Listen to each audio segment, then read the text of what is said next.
l'année 2023,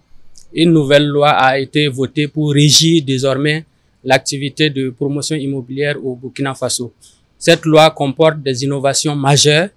et qui vise entre autres à recentrer l'activité de la promotion immobilière autour de la production de logements, à limiter les superficies qui sont réservées à l'activité de la promotion immobilière à 5 hectares par projet et par promoteur immobilier, et à surtout exclure les terres rurales qui sont destinées aux activités agro-silvo-pastorales. Après l'adoption de cette loi, il se trouve qu'il y a un certain nombre de dossiers qui étaient en traitement au niveau des administrations, et donc pour traiter ce passif, un comité interministériel a été mis en place et qui a permis de collecter un certain nombre de dossiers et d'informations auprès des structures publiques de l'administration, auprès des promoteurs immobiliers eux-mêmes et auprès des acquéreurs à travers une plateforme numérique qui avait été lancée au courant du mois de mars-avril 2024. Alors, à l'analyse des informations et de ces dossiers qui ont été récoltés, collectés au niveau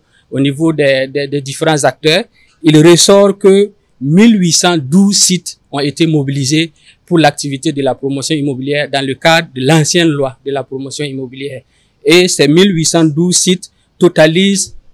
120 000 hectares de terres qui ont été mobilisés dans le cadre de l'activité de la promotion immobilière par 159 promoteurs immobiliers et 5 coopératives d'habitat. Alors, sur la base de ces informations reçues, une grille d'analyse a été élaborée qui a permis d'analyser ces différents dossiers qui ont été reçus. Et cette grille d'analyse comporte certains paramètres, dont notamment l'existence d'un titre foncier pour les différents sites, l'existence d'une autorisation de lotir pour ces sites, l'existence d'un plan d'aménagement validé,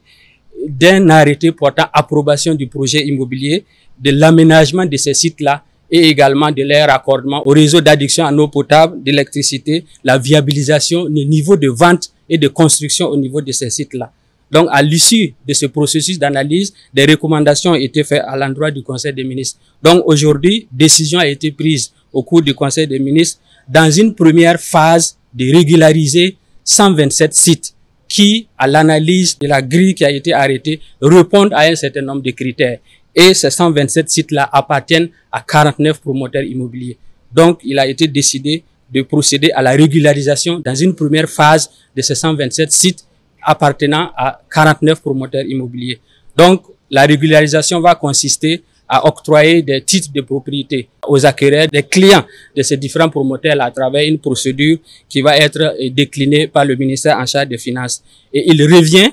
aux 49 promoteurs immobiliers dont les sites ont été retenus pour être régularisés de prendre des agréments pour se mettre à jour afin de poursuivre la mise en œuvre de leurs projets qui ont été retenus dans la liste des 127 sites qui ont été retenus.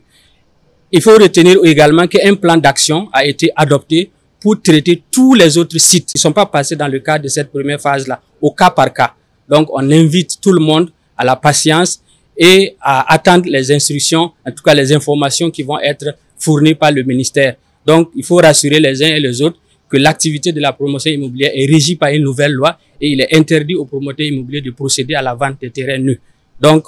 il faut prendre patience et tous les cas seront en tout cas traités par l'administration.